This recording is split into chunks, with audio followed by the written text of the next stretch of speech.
Good morning and welcome to the teleconference from School of Management Discipline. Today, as you are aware, we will be talking about conflict and conflict management.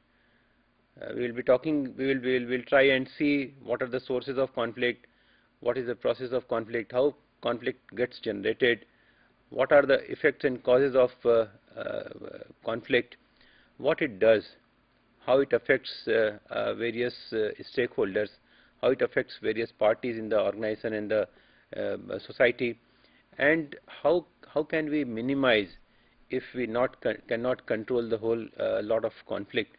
So this is all we are going to talk about today. You see, as in general, when we talk about conflict, we take conflict as as some sort of disagreement between two individuals, two groups, two parties, two organizations, and so on and so forth. When two individuals or two parties or two groups or two organizations, when they don't agree with each other, when there is difference of opinion, we normally in general lay language we say that there is a conflict between the two and two are not agreeing with each other. But let us see what behavioral scientists and what scientists have talked about conflict, how have they described conflict, and how they look at conflict. And if we there are many definitions of conflict which are given by many individuals and many scientists. But if we apply a common denominator, we can say, of course there is no standard definition of conflict as such as I can say that this is the definition of conflict, but there are a couple of definitions which are sort of universally accepted as definition of conflict, and unless we do that, there would always remain a conflict. So to resolve that kind of conflict, the definition of conflict has been, few definitions of conflict have been agreed upon by conferences of behavioral scientists, and from there we have gone ahead and talked about various aspects of conflict, various dimensions of conflict. So if we look at one of the most popular and most accepted definitions of conflict, the definition reads like this: conflict is a process in which an effort is purposely made by A. Here we are talking about two parties, two individuals, or two groups, or two organizations, or whatever you can call it. A process in which an effort is purposely made by A, that means one party, one individual, to offset the effort of B by some blocking that will result in frustrating B in attaining his or her goals for furthering his or her interests.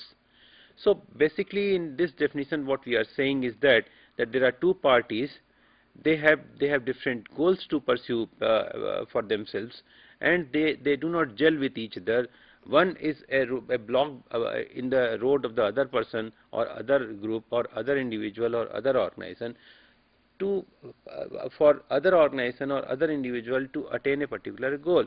So there is one party which is creating a hindrance, which is not allowing the other party to attain the goal. So therefore, because the other party is not able to attain the goal they wanted to, so therefore there is a difference of opinion, there is no agreement between the two parties to go at the same road. So therefore we call this as a conflict. So we are saying that purposely this is being made so as to frustrate the other party, so as to frustrate the other person.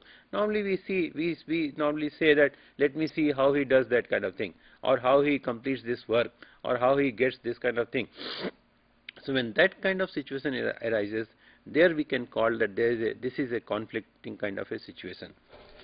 Next, if we see about the sources of conflict, that what are the sources of conflict? Why does conflict get generated? What are the causes, main root causes of conflict, where it arises from, which is the origin point of conflict? And when we talk about sources of conflict, let us keep one thing in mind, and which is universal truth, that whatever everybody demands cannot be fulfilled by the other party. The other party may be parents, maybe a society, maybe a small organization, maybe a group, maybe a big organization, maybe a country, or whatever. So whatever we wish to get, or whatever we wish to avail of, cannot be provided by the other party. If suppose I am an employee in the organization and I have a long wish list that okay, this should be there, this should be there, that should be there, and all these things should be there. Each and every demand of the employee cannot be fulfilled, and the basic reason is that there is limitation of resources. Each and every system in this world has some limit, has some kind of threshold beyond which one cannot go. So because there is some limit to everything, there is some limit to anybody's capability. So every system has its own capability, and it can stretch up to that point and not beyond that. So therefore there is a limit for everything. Whereas for wishing something, there is no limit as such. So we wish something, but we do not get that much from any of the other party from which we are expecting. So therefore there is a gap between the two, and this gap originates the source of conflict for anything. So what we are in nutshell saying is that because all our demands, let us talk about management and employee. So all demands of the employees cannot be met by the management because of the crunch of resources or limitation of resources. Resources may be tangible resources, resources may be intangible resources. Tangible resources are what? Men, machine, material, money, and so on and so forth. Intangible resources are what? Some kind of power, some kind of jurisdiction, some kind of somebody's discretion, and so on and so forth, some kind of recognition, some kind of reward. Now reward cannot be given to everybody. Number 1, 2, 3 can be rewarded, but everybody cannot be rewarded. Therefore, discretion can be given to few persons. Everybody cannot have discretion. If everybody has the discretion to make a decision or not to make a decision, then there will be a chaos, there will be an anarchy. So therefore every particular system or subsystem has its own limitation, and because of that limitation, because there are a number of people who would like to have it, who want it, who wish to have it. So therefore because of the limitation of resources, this is the basic point, that because of limitation of resources, all kinds of conflicts do get generated. Now what I am saying is that in the sources of conflict, the very first one is the limitation of resources. Because there are limited resources, when I talk about limited resources, it can also be a manager's time as well, your boss's time as well. Your boss may like somebody, may like more somebody. So the boss likes more somebody. He or she may have his or her own reason to like somebody more and like somebody less. And if a boss likes somebody more, then perhaps boss will give more time to that person and less time to the other person. This can also generate a sort of conflict. So conflict has many reasons to be the source of conflict. There are various reasons to be the sources of conflict. Second, we are saying competition, difference in values, and perception. There is a competition in the market always. There are few posts, everybody wants to have it. So therefore there is a competition, and the topmost will get it. But there are few things which are available. There are few houses available. Everybody want to have a house. Therefore there may be a conflict. There are few other resources available, and there are many people who want it. So therefore there would be a competition. And once there is a competition, there would be conflict of interest between two people who want the same kind of. So if the goal is the same, and seekers are different, so therefore the conflict is bound to be there. So competition, difference in values and perception. Now I may have different kind of value systems and perception. I can say chalta hai, okay, everything is right, whatever boss says is right. Somebody will not tolerate whatever boss says is right. Somebody will say no, this is right and this is wrong. Somebody will say okay, even though this is right and this is wrong, still let the boss do whatever boss wants to do. But somebody will say no, I will not let him do that kind of thing, because this is not his personal enterprise. So there could be different kind of value system. One person may accept everything, the other person may accept a couple of things, the third one may accept majority of it, and the fourth one may accept anything. So there would be a different kind of value system. So what fits into your value system and the norms you have created for your own self. And then we talk about our perception. There are various issues on which perception matters. If we talk about two different kind of a situation, if suppose somebody is coming from a rural background, a complete rural background, and somebody is coming from a very advanced kind of urban background. Now, what a person accepts in the urban background is not, many a times it's not acceptable to a person who is coming from a rural background. So, the level of permissibility is different, and level of permissibility is defined by the perception. So, level of permissibility of a person who has throughout the urban kind of or very advanced kind of urban kind of background, his level of permissibility is different, and a person who is coming from a totally rural kind of background and feudal kind of background, the level of permissibility of that person would be entirely different. So, something is easily acceptable to a person, and other things are the same thing is not easily acceptable to the other person. So, it also depends on the kind of perception you have. In somebody's perception, whatever the other person is doing may be right, may not be so wrong, but in some other person's perception it may be absolutely wrong. So, it depends on the kind of background and kind of attitude the person has. Now, attitude is made of what? Attitude is made of three things: education, exposure, and experience. So, these are the three things which make your attitude, and which broadly decides your perception ability. So, what kind of attitude you are possessing, so therefore you will have a similar kind of perception ability of perception. So, therefore, when you have different kind of perception, you may have different kind of level of permissibilities and so on. So, therefore, experience and exposure becomes very different for different people. So, therefore, their limit of permissibility also becomes very different. For me, which I am seeing since my childhood, things are not too innovative or too obstructive for me. But a person who has not seen something since childhood, and he is exposed to something suddenly, then things becomes a shocking kind of thing for that person, and something which is shocking is not immediately acceptable to that person. Maybe in the long run it is. Then we say diversity of goals. You see, diversity of goals can be understood in 2-3 ways. One is that 2-3 groups or 2-3 individuals, 2-3 organizations may have different kind of goals to pursue. But since they are operating in a given kind of a situation, in a particular system, they are a part of sub part of a particular system, and that system has its own limits. So, therefore, they have to derive everything from that system, be it society, be it an organization, be it a nation, or be it anything of that kind. So, since they are all operating under one system, they have to derive everything from that system itself. So, therefore, since there is a limit of every any source, any availability of raw material or whatever, so they have to derive from that raw material itself. So, there could be a competition, and because of the competition, there could be a conflict kind of thing. Since and now that they are pursuing different goals, they cannot come together, and since they are pursuing different goal, one is using it for some other purpose, the other one is using it for some other purpose, and third one is using it for some other purpose.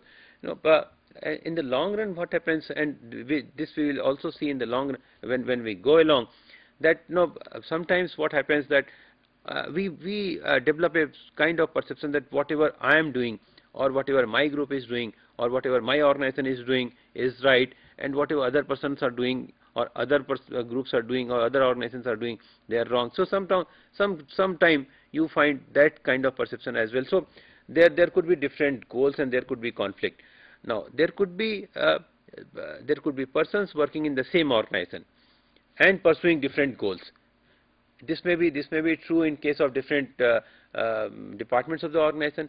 Now, marketing department of an organization may have a different goal to pursue. The production department may have a different goal to pursue. The finance department may have a different goals to pursue.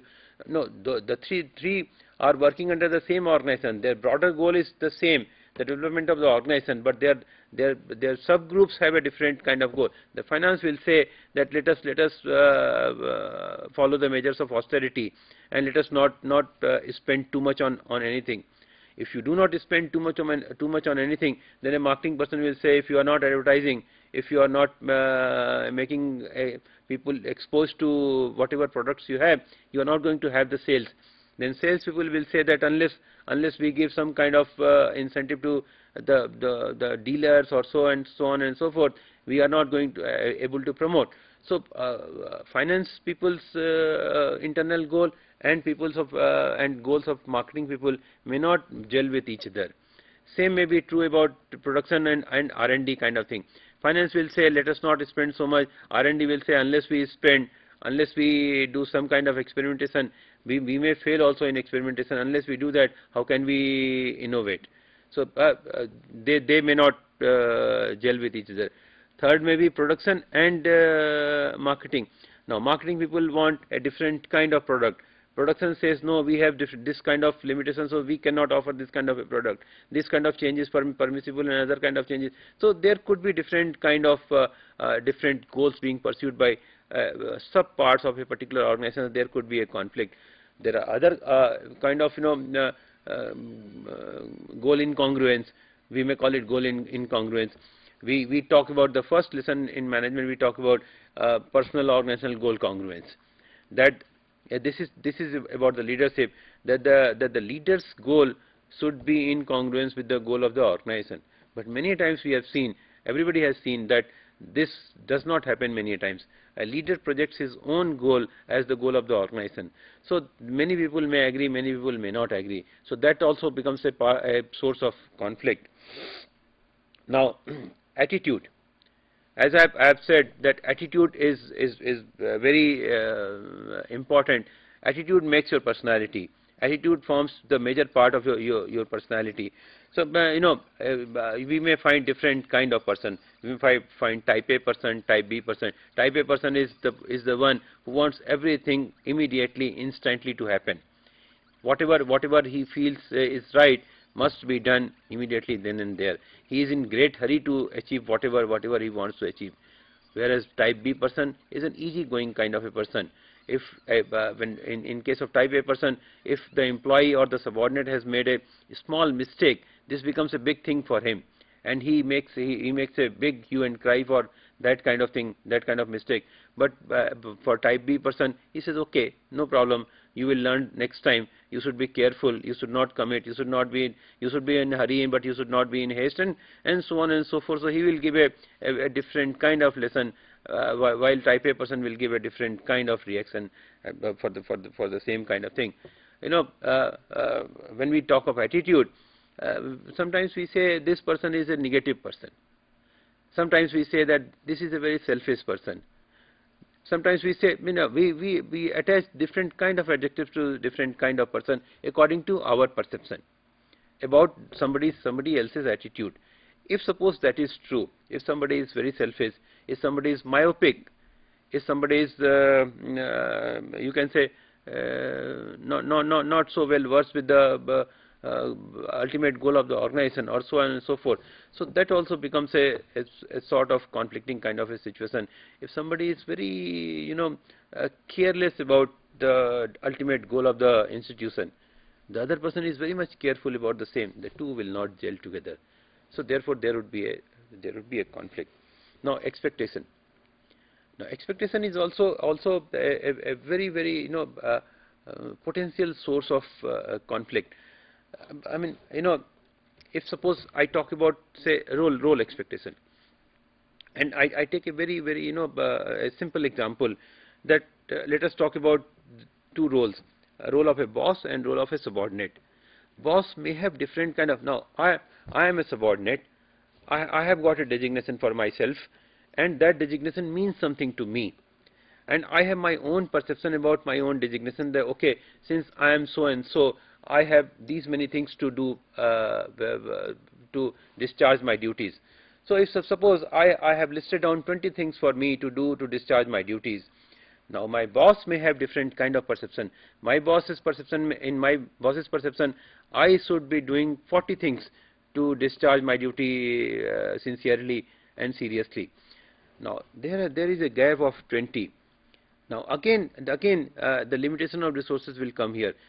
I have my own perception about my designation in the organization and my duties and responsibilities. The boss may have a different kind of perception. I feel that okay, this is not my job, this is person's B job, C's job, D's job. Boss has a different kind of feeling. If we transpose this example to say our home, and when we say that there is a husband and wife kind of thing, kind of a situation. Now husband and wife, they have different kind of expectation from each other. Now husband knows that he is a husband, and these are he has expectation of himself from his duty as husband. So he has listed down these 10 things to be doing for his wife to discharge his duty as husband. Now husband has to, the person, he feels that since he has lot many other roles to perform, so and he has limited resources, limited energy, limited time, limited money, and so on and so forth. So he has to rationally allocate his time, money, and energy to different kind of roles he has. A person may be a father, a person may be a brother, a person may be a husband, a person may be a brother-in-law, a person may be a member of a particular group, he may be a secretary of a society, he may be a manager of a particular organization. In the organization, he may be holding some position in the association, and so on and so forth. If you go on counting, one person, you may count from 50 to 100 roles to be performed. But there are 24 hours only. There are limited resources, there are limited money, there are limited energy, there are limited other things. So one has to rationally allocate the resources to various roles. Now therefore he feels that okay, let me do these 10 things to discharge my role as a husband. Whereas wife may have also listed down so many things. Wife must have listed 40 items for a husband to be doing as a husband. Now there is a gap of 30 in between. This gap of expectation leads to different kind of conflict, different levels of conflict, different types of conflict. So therefore this is also a potential source of conflict. Power and status. Different powers given to different person, different status given to different person.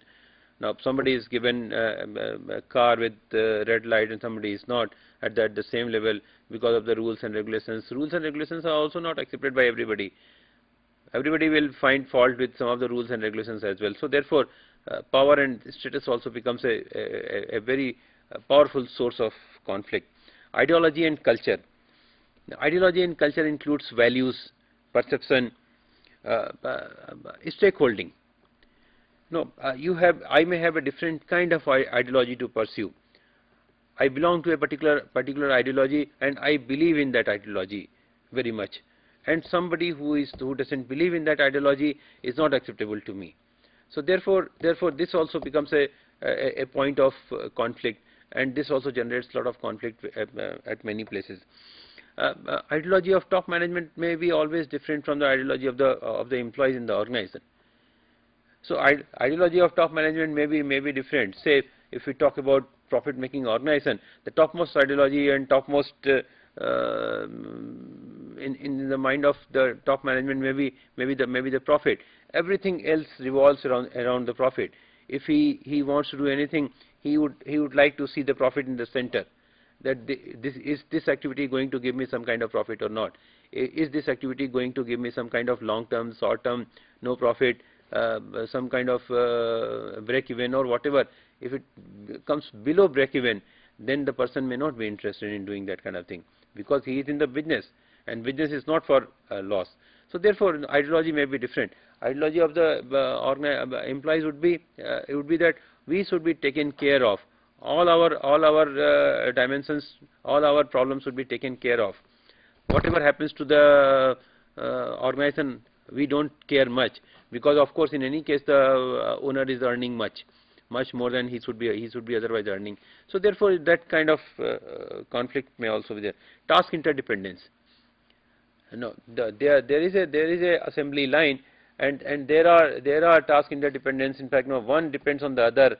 That raw material will be, unless raw material is processed, it will not go to the production. Unless production processes it will not go to the semi-finished part. Unless that person does its job, it will not go to the finished part, and so on and so forth. So there is a sequential kind of arrangement of development of anything. It may be developing a product, or it may be developing a service, or sequence of services to follow, and so on and so forth. So one person is dependent on the other person. or we can say is that the other person is dependent on the first person's job. If the first person has not done its job properly, second person would not like to do that job because that doesn't come under his purview. So therefore, if he is not doing the job, the product may not be very good, or service may not result to be very good at the end. So therefore, then when we do the post-mortem, and then we would find that, okay, this person, this particular line of people, they are not doing good job. Maybe one person is defaulting, is a defaulter, but everybody gets that kind of bad name. So therefore, that also becomes a source of conflict. Ambiguities. Many times, without going into greater details, ambiguity of anything, ambiguity of role, ambiguity of responsibility, ambiguity of authority, ambiguity of accountability, ambiguity of anything is going to lead to conflict. And many times we have seen that authorities at the top level, they would like to deliberately maintain some kind of ambiguity of the role of the subordinates, because if suppose everything is delineated very clearly, then the boss would not be able to go to person B to get some job done, which is a part of the role and responsibility of person A, if it is very clearly defined. But many times it is seen that the bosses deliberately would give some kind of ambiguity, so that if person A is not so well amenable kind of a person, so therefore things can get done through person B or person C or so. Here the goal of the boss is to get things done for the organization. He is doing it with the right kind of motto, but others may see a different kind of motive behind it. So therefore this also leads to a lot of conflicts generated in the course of this kind of thing. Then introduction of change. As you know, this is the human nature to oppose any kind of change, be it for good or be it for bad, or be it for neither good nor bad, be it for something which may give you something in the long run. But any kind of change is resisted by the human being. That is the human nature. Now changes may be of different kind.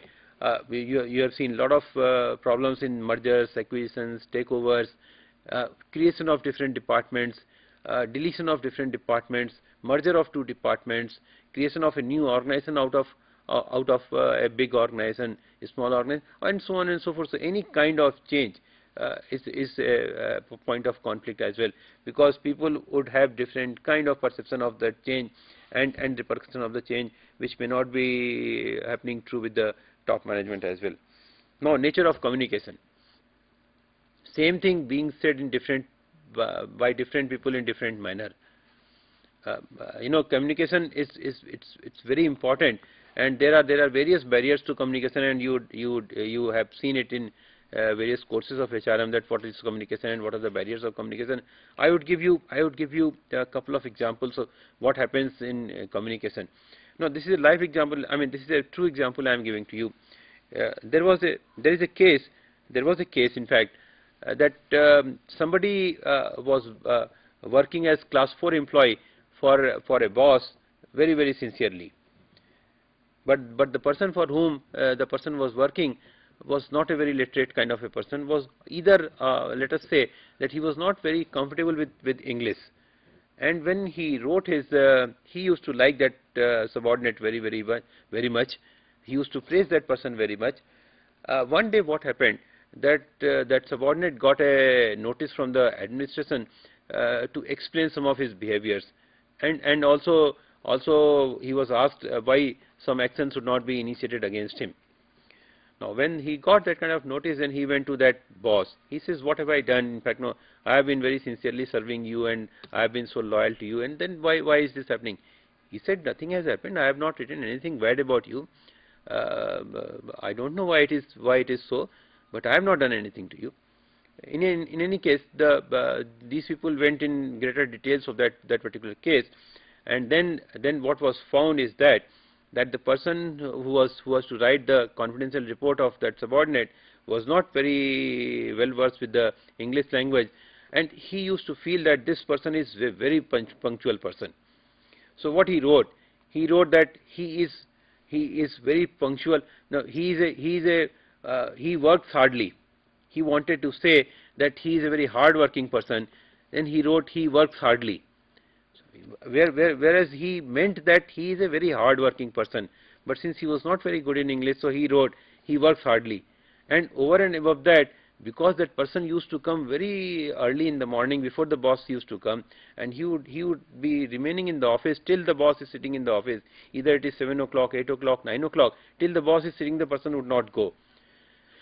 So then the second sentence he wrote that, and he works hardly, that was first sentence, and the second sentence he wrote that he is very punctual in leaving the office.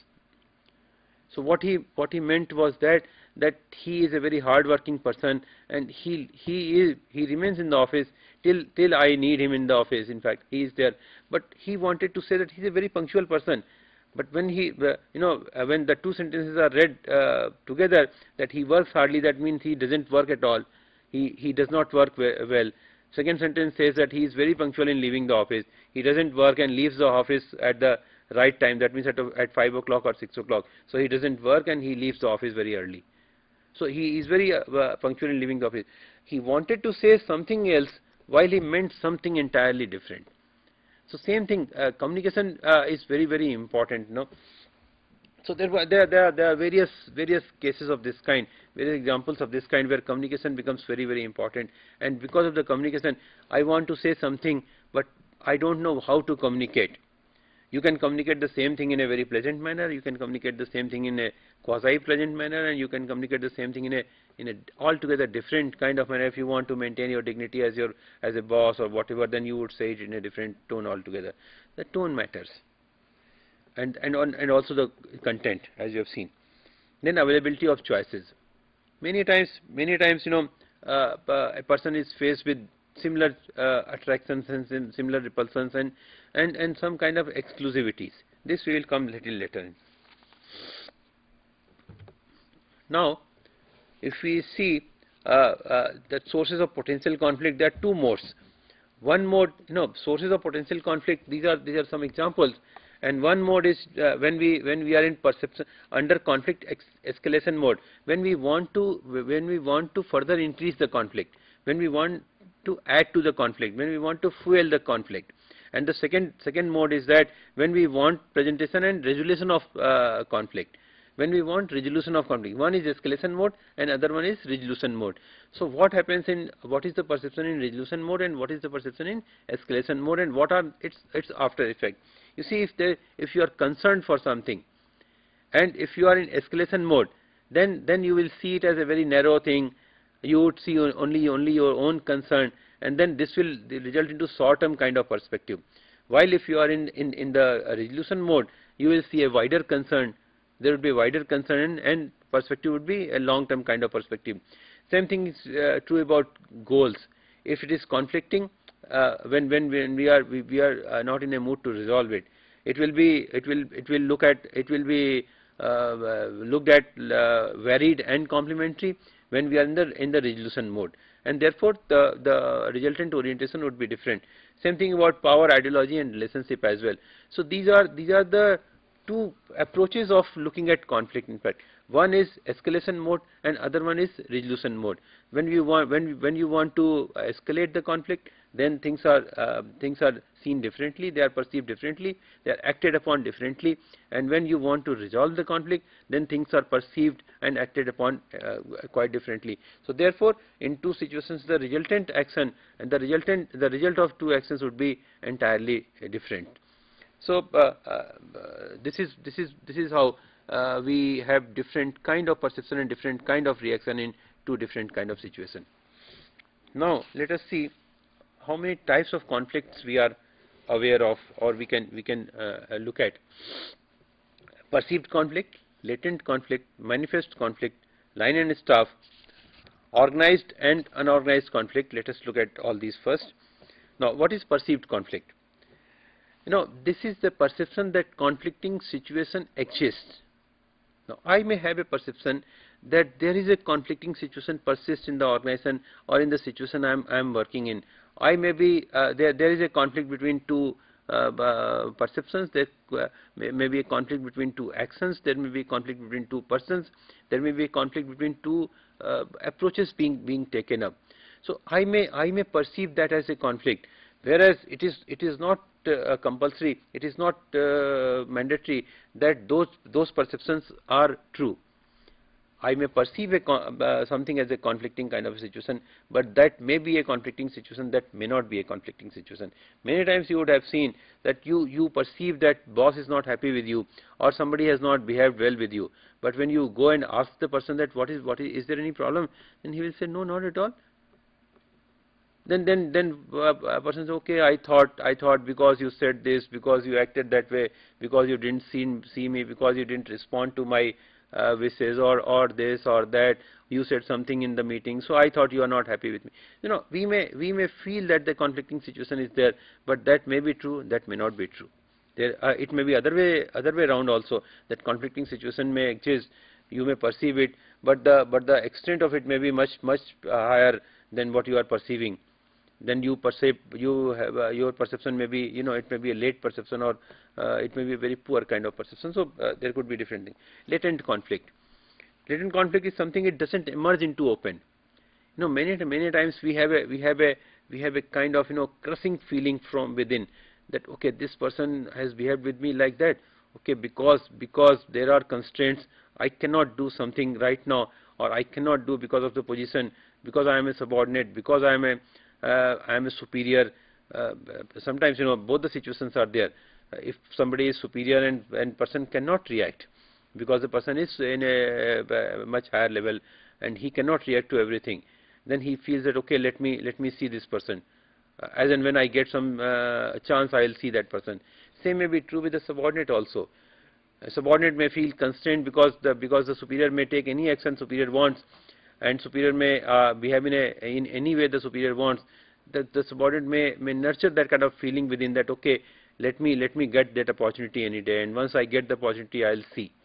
Same thing happens in the family also, same thing happens in the society also, that no, okay, you are not happy with your neighbor, but you can't do something overtly, so you want to do things covertly, so things like that. So that is what is known as a latent conflict. Now manifest conflict is something that many times we are not in agreement with each other, but we do not show it so much. But there are situations when we start with showing the conflict. Then when we start with the action showing that there is a conflict between us, and that the action is the first indication of having the conflict. The classical examples is union management kind of thing. The management may not take things like as if whatever they have done will have very serious kind of repercussion, but union takes it in a different way altogether, and suddenly something spurts, and therefore it's a shock to the management. Okay, was it so serious? So therefore that kind of situation. Line and staff is a very classical kind of situation where everywhere you will see this kind of a conflict happening. Line and staff, there are two kinds of people in the organization: line functionaries and staff functionaries, and there is always a conflict there.